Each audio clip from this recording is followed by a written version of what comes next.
sa pagkaluto. Ang tawag nito guys ay ukoy.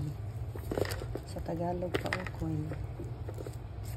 Sibuyas, bawang, carrots, bean sprout, saka kalabasa.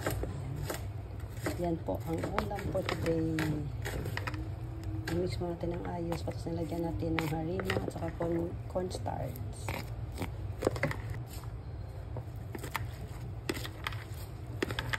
Halo-halo pa more.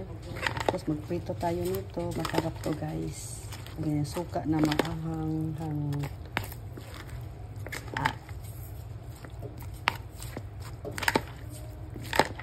Okay.